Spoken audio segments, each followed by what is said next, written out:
ज्ञानवापी परिसर में श्रृंगार गौरी पूजा अर्चना को लेकर जिला जज वाराणसी का बड़ा फैसला आया है।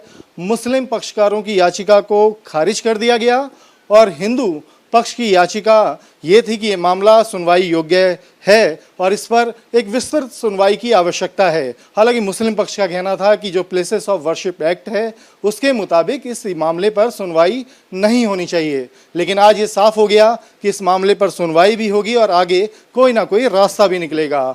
मामला दिल्ली में सुप्रीम कोर्ट तक पहुंचा था और सुप्रीम कोर्ट में एक हिंदू पक्षकार के advocate on record Ashwini Dubey ji भी हमारे साथ हैं। उनसे समझते हैं कि आज के फैसले का सर क्या असर रहेगा। देखिए, अभी मुकदमा प्राइमरी स्टेज पर है।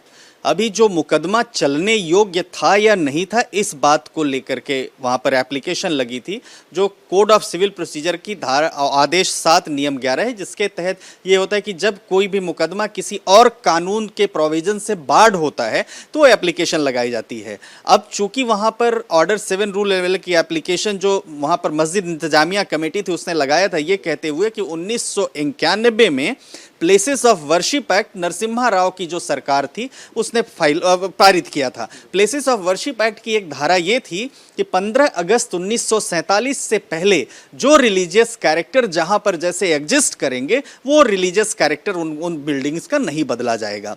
अब जो 5 महिलाएं डिवोटी महिलाएं हैं, उन 5 जो महिलाओं ने मुकदमा डाला सिविल कोर्ट में कि 1992 से पहले माता श्रृंगार गौरी की पूजा वो उसी जगह पर करती थी जहां ज्ञानवापी मस्जिद था।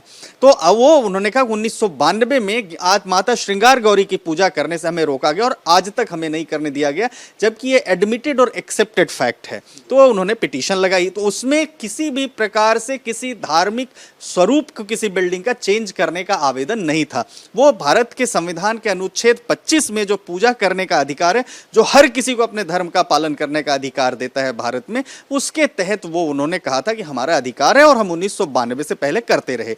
अब चूंकि एप्लीकेशन लगी कि 1991 के मुकदमे के तहत एक्ट के तहत ये बाढ़ है, तो जिस पर सुप्रीम कोर्ट में भी मैटर आया। पहले तो उन्होंने एप्लीकेशन लगाई, वो एप्लीकेशन वहां कमीशन की इंक्वायरी होने लगी, फिर सुप्रीम कोर्ट मैटर आया और इन द मीन टाइम शिवलिंग वहां मिला, तो सुप्रीम कोर्ट ने बड़ा बैलेंस ऑर्डर पास किया। सुप्रीम कोर्ट ने कहा जहां वजू खाने वाली जगह है वहां वजू खाना भी चलता रहेगा और जहां शिवलिंग मिला है उस जगह को प्रोटेक्ट किया जाएगा। और इन द मीन टाइम कहा कि क्या यह मुकदमा चलने योग्य है, इसकी सुनवाई जिला अदालत करेगी। और इसलिए जिला अदालत डिस्ट्रिक्ट जज को उन्होंने आदेश दिया था, जिसका आज फैसला है कि मुकदमा चलने योग्य है। जी, पर सवाल आता है कि क्योंकि मामला लंबे समय से सुनवाई पे रहा, सुप्रीम कोर्ट तक मामला आया, जिला जज ने सुनवाई की, मुस्लिम जो पक्ष था उनको इस बात पे क्या आपत्ति थी जब 1992-91 तक वहाँ श्रृंगार गौरी की पूजा हो रही थी, जब प्लेसेस ऑफ वर्शिप एक्ट तो उन मामलों पर है जो 1947 तक के जो धार्मिक स्वरूप हैं, तो मुस्लिम पक्षकार क्या सिर्फ इस आधार पर यहाँ आ गए या कुछ उनका और भी पक्ष? देखिए, उनका एक ये था कि ये पूरी की पूरी प्रॉपर्टी वक्फ में आ गई है। दूसरा, उन्होंने कहा कि जो दीन मोहम्मद ने मुकदमा फाइल किया था 1938 में, उस दीन मोहम्मद के मुकदमे के मुताबिक ये जो जगह है वो ज्ञानवापी मस्जिद कैंपस की है।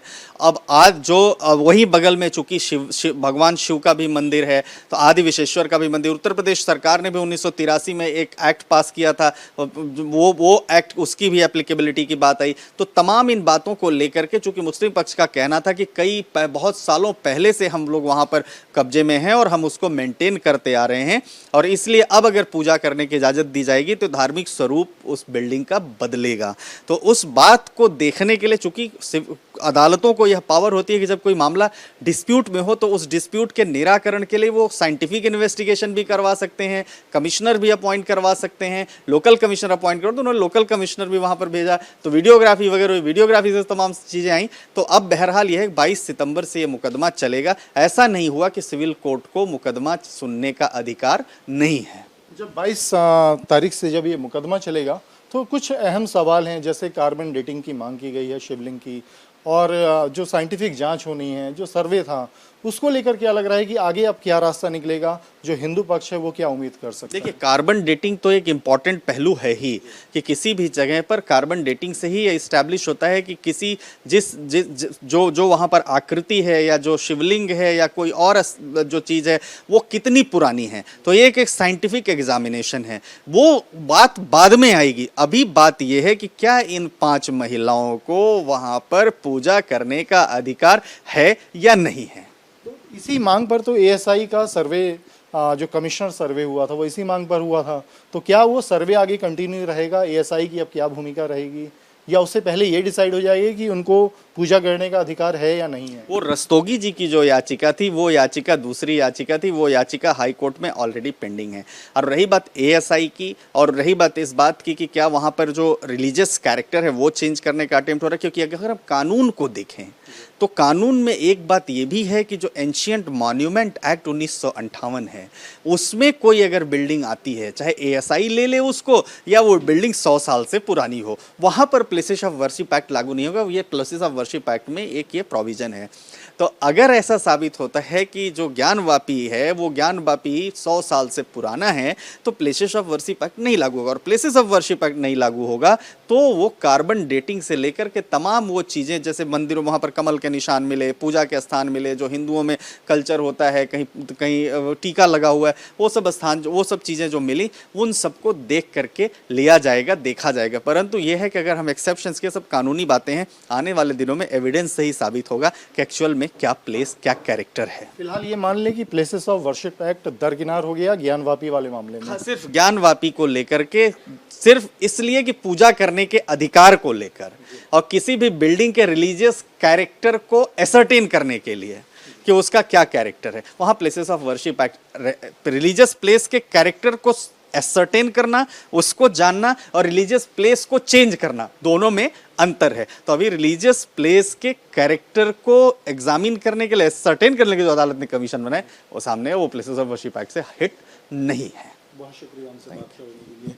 बहुत साफ शब्दों में कहें तो श्रृंगार गौरी की पूजा के लिए जो 5 अनुयायी थे, उन्होंने, महिलाओं ने ये मांग की थी, क्योंकि वहाँ पूजा अर्चना वो 91 तक करते आ रहे थे। बाबरी विवाद के बाद पूजा पर रोक लग गई थी। अब उनकी जो मांग है कि हमें पूजा का अधिकार दिया जाए, उस पर अब आगे सुनवाई हो सकती है और सुनवाई जारी रहेगी। वीडियो जर्नलिस्ट संदीप के साथ अवनीश चौधरी, न्यूज नेशन दिल्ली।